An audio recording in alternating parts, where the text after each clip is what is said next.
Well, if you're a Miami fan, this is the kind of night that'll make you want to go grab a cold one somewhere. It's Carson Beck threw 4 interceptions. It was just an ugly game for him. See my preview video, I talked about how I thought Louisville could be the toughest test for him, but Jesus Christ, he outdid my expectations on that one. But Miami's on the short of a 24-21 football game. Here, look at the game breakdown and see where Louisville, was able to pull out the win.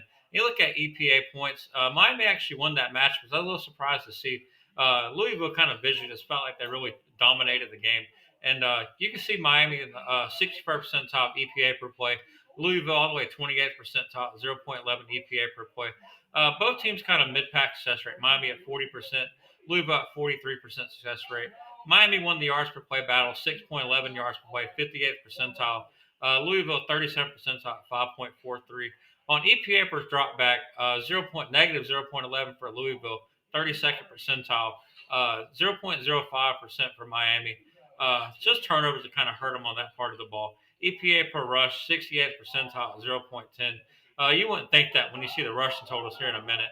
Yards per dropback, 7.82 to 6.53. Miami won that. Explosive play rate, that was a battle Miami really won in the game. 87th percentile for explosive plays, 38th percentile for Louisville. When you turn the ball over, you're going to negate a lot of that success. And third down success rate, 38% for Miami, 25% for Louisville. Red zone success, another key indicator of the game, 6% for Louisville, 36% for Miami.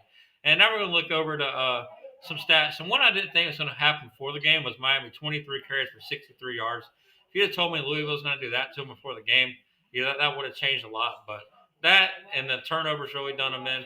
On the pass side of the ball, 6.53 yards per play, 248 yards in the air.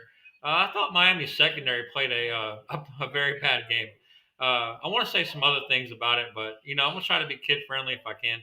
Uh, but it just felt like Miller Moss, dialed in one of his good games against that Miami secondary.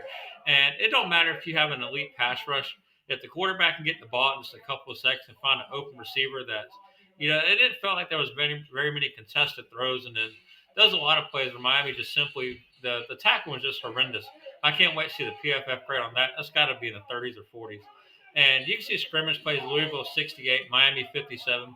We know Miami likes to control the tempo of the game. So you kind of expect a lower play total from Miami.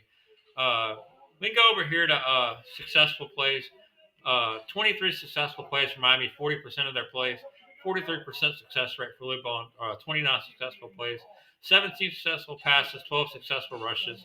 I did think Miami was going to be able to stop Louisville's run, uh, but I didn't. Louisville, like I said, they really surprised me on that side of the football. Uh, Miami, 14 successful passes, 9 successful rushes. And we take away Miami's rushing attack, and then you have Carson Beck throw 4 interceptions.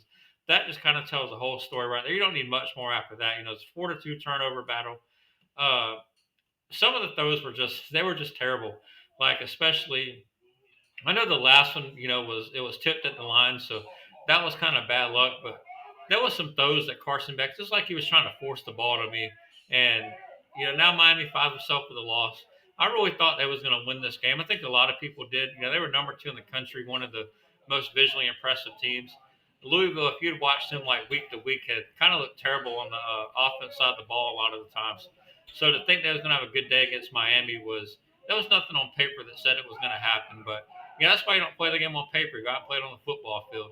So it is what it is. Miami, they're going to have to rebound. They're going to have to figure out stuff on offense when the game script doesn't go their way. There's going to be other games, I'm sure, where they're going to wind up down 10-3 or 17-10, and the offense is about to bail out the defense. And for them to make the college football playoff, the offense is about to come bail them out a time or two. You can't rely on the defense week in, week out. To just can't be a one-trick pony. Even though I do think Miami is a little bit better than one-trick pony, if y'all, if you get what I'm saying right there. But thank y'all for watching. Plenty more to come.